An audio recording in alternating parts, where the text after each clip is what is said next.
លេងត្រឹមតាចឹងបរិសុទ្ធឯណាជារបាំងក្បែរ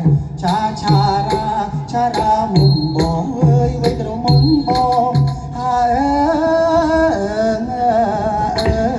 យត្រឹមខ្ញុំសូមលីហើយចំពុននឹងឯងផងរទិញអង្គផងលោកហើយរៀបដំអោណាទៅ